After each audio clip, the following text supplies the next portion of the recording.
The Way of Shadows by Brent Chapter 39. There were guards on every stair. This wasn't good news.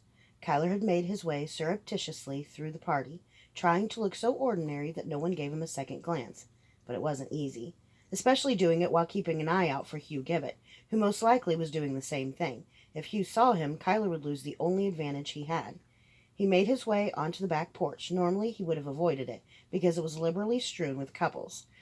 If one thing was guaranteed to make you feel lonely, it was seeing other people kissing passionately in an alcove in the moonlight. Now, though, Kyler was looking for a way to the second floor. A balcony hung just above the porch, and if he could figure out a route, he could climb to it quickly enough that no one would even notice.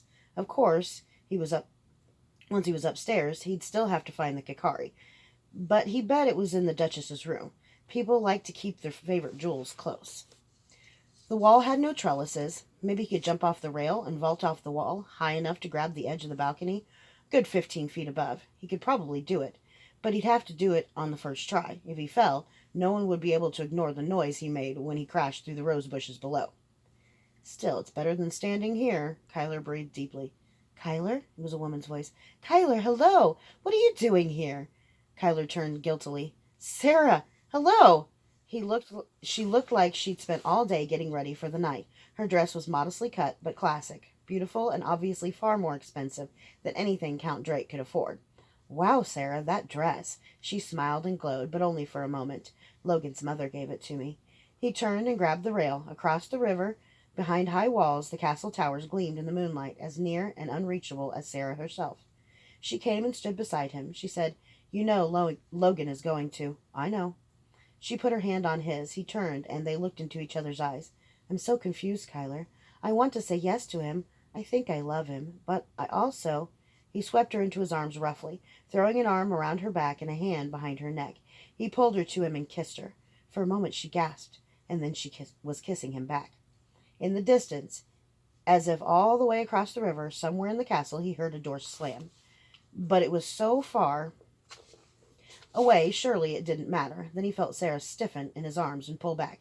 A hand clapped on Kyler's shoulder, not gently. What the hell are you doing? Logan shouted, spinning Kyler around. Heads popped out of the nooks, and the porch went still. Kyler saw the prince's head among them. Something I should have done a long time ago, Kyler said. You mind? Oh, shit, the prince said. He started trying to disentangle himself from the young blonde who was wrapped around him in an alcove. Kyler turned away from Logan as if to kiss Sarah again, but Logan hauled him back around. Kyler's fist came first and caught Logan in the jaw. The big man stumbled back and blinked his eyes.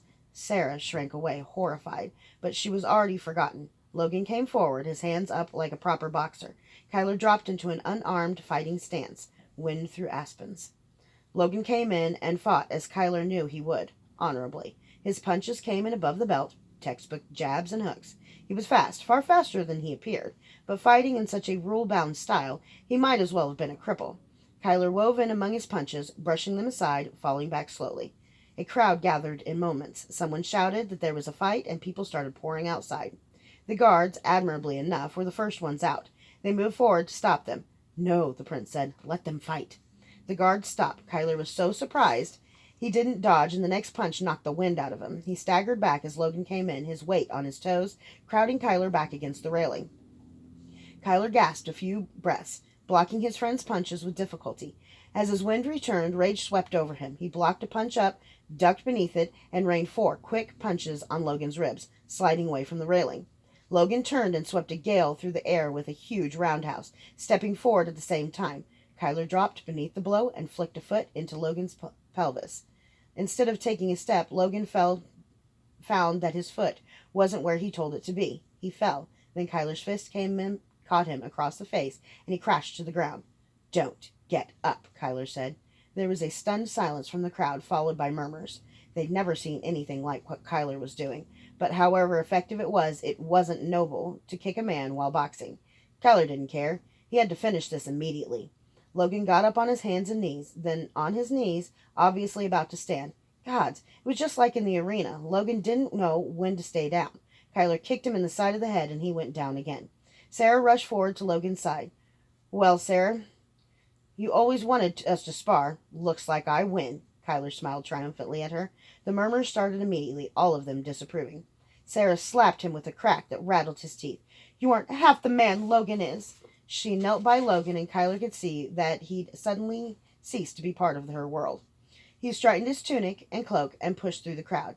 The first rows stepped back for him, as if even touching him would bring them shame. But as he pushed his way inside, people were still pushing outside, desperate to see the fight that they didn't know was already finished. Within a few feet of the door, he became just another noble in the crowd. He followed a wall to the servants' staircase, which was now unguarded, and went upstairs. Well, that hadn't exactly been a roaring success. It had cost him his reputation, and had quite possibly revealed his presence to Hugh Gibbet. But it had gotten him up the stairs, and for now that was all that mattered. He could worry about the consequences tomorrow. The rest of the job would be easier. It had to be, right? Hugh Gibbet had been tempted to head up the stairs as soon as the guards abandoned them to go break up some fool noble's fight. The unguarded stairs were a temptation, but he was confident in his skills. Besides, his plan would still work, and it would give him information he couldn't get if he walked upstairs now. Lady Jadwin was standing near the doors to the porch, either distraught or pretending to be. It was one of those little mysteries of life that the king had chosen her as his mistress. Surely there were more attractive women who would sleep with the king, even this king. Lady Jadwin was living proof of the hazards of inbreeding. She was a tall woman with a horse's face, large enough and old enough that she certainly didn't belong in the dress she was wearing tonight, and known to be sexually voracious by everyone in the kingdom, except her husband. He figured that the distress was an act. Lady Jadwin was a passionate woman, but generally unflappable. This would probably be her excuse to go upstairs. There. She spoke briefly to one of her guards, then went back to apologizing to the guests, streaming back in from outside, most of them disappointed at having missed the fun. The guard, having the subtlety of most guards, walked directly to the guard just now resuming his post at the servants' stair. He leaned close and whispered an order. The man nodded. Meanwhile, the Duchess waited until the prince came through the door. She spoke a few words to him, then began feigning more distress as he disentangled himself from a young blonde hanging on his arm. After a few more seconds, the Duchess excused herself, told her husband that she wasn't feeling well, turned down what must have been an offer to send someone with her, and went up the grand stair by herself. Doubtless, she told him she just needed to lie down for a little while. "Enjoy the party, dear," she said, or something. The prince was more circumspect, but not difficult to follow. He made his way to the sweetmeats, chatted with a few ladies politely, excused himself, and walked to the washroom, which was just down the hall from the servants' stair. He emerged from the dark hallway a minute later, looked quickly to see that no one was looking at him, and walked past the guard, who pretended not to see him. Hugh followed hard on the prince's heels, wrapping himself in shadows. The guard was so busy not seeing the prince, the wet boy probably could have slipped past him even without. The servants' stair opened on the grand hallway by the Duke's chambers. The floors were the same white marble, with the middle of the hall covered by a red carpet for its entire length, all the way from this wing to the opposite one where the Duchess' chambers were. The lights were dimmed as a visual redirection for the guest who might have been at past parties where both floors were open to guests. Kyler had no idea how long he had to get the globe of edges, but he was sure faster was better. It occurred to him that he wasn't the only person who might have seized the opportunity of the stairs being unguarded. Hugh Gibbet might already be upstairs. The only advantage Kyler had, he hoped, was that Hugh probably wasn't coming just for a smash and dash. He was probably coming to kill someone. If that had been Kyler's goal, the simplest way would be to wait until the Duchess gave the Kikari to the king's agent, whoever it was, and then kill both of them. That way, Hugh would get to satisfy his bloodlust, and he would kill the two people who knew for sure what had happened. The king wouldn't know if the jewel had been stolen or not, and would have no way to ask without publicly acknowledging that Lady Jadwin was his mistress. If that guess was right, Kyler had until Lady Jadwin came upstairs to get the globe of edges. It might be another hour, or it might be 2 minutes. Halfway down the hallway, a guard was walking toward him. Kyler stepped backward into the corner, where the shadows were deeper, but then the guard turned and walked down the grand staircase. It was Kyler's chance. He walked forward quickly, with no attempt at stealth, his chest tightening as he stepped past the one area of the hallway that was well lit. The landing at the top of the stairs was bathed in light, but with 6 steps, eyes locked straight forward, he made it across. The corridor was lined with disturbing sculptures and excellent paintings. Unless Kyler missed his guess, the Duke was something of an artist. The brilliant and diverse paintings were obviously selected by a man with a keen eye and a deep purse. Though similarly striking, the sculptures were unmistakably the product of one vision. Pained figures appeared to be tearing themselves from the rock. One stumbling woman looked over her shoulder with terror writ on every feature. A man raged the cloud of black marble that enveloped his hands. A nude woman lay back erotically into the cloud, devouring her, rapture on her face. Even in the hurry Kyler was in, the sculpture stopped him in his tracks. It was beautiful, devastating. It mixed sensuality with something unsettling that Kyler couldn't identify, and it was unmistakably Elaine. So that's how it is. Kyler felt as if something were tearing the lining of his stomach. It felt empty, raw. Of course she sleeps with him. He's a duke. She's a servant. And it's hard to say no. Even if she wanted to, maybe she didn't. It happens all the time.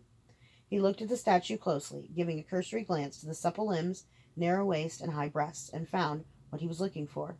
Though he'd given her a perfect nose, with the lightest of scratches, the Duke had hinted at the scars on her face.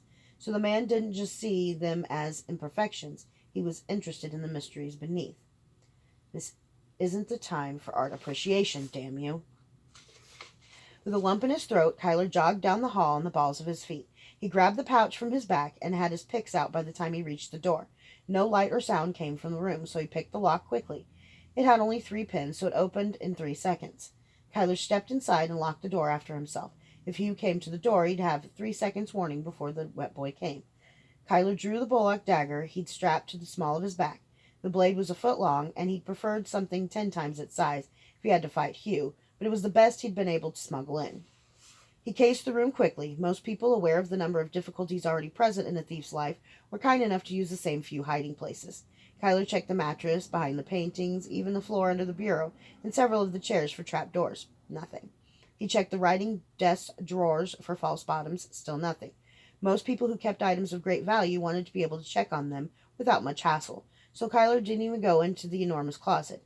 Unless Duchess Jadwin was comfortable handing her most prized possessions to a servant, the globe would be somewhere easily reached. It didn't help that the Duchess seemed to be quite the collector. There were knickknacks everywhere, and flowers, probably brought in for the Duke's homecoming, sprouted from every flat surface in the room, obscuring Kyler's view. So the Duke brought his wife some flowers, and from the musky smell in the air and the rumpled covers on the bed, apparently had been welcomed home enthusiastically. Then one of the vases caught Kyler's eye.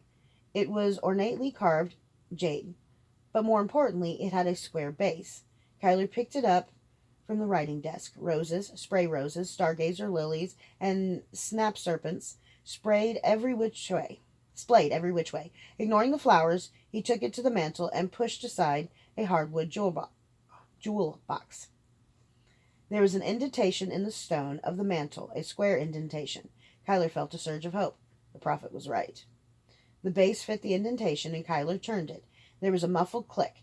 Kyler pulled all the knickknacks off the mantel and put them on the ground. On hidden hinges, the entire mantelpiece opened up.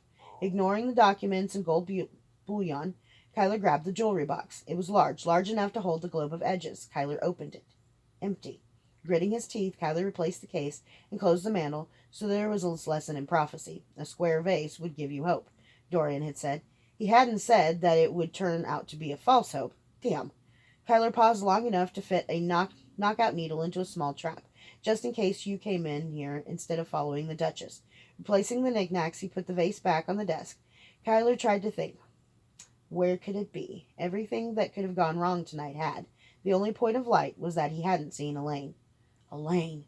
The laden feeling in his stomach told Kyler that he knew exactly where the Kakari was.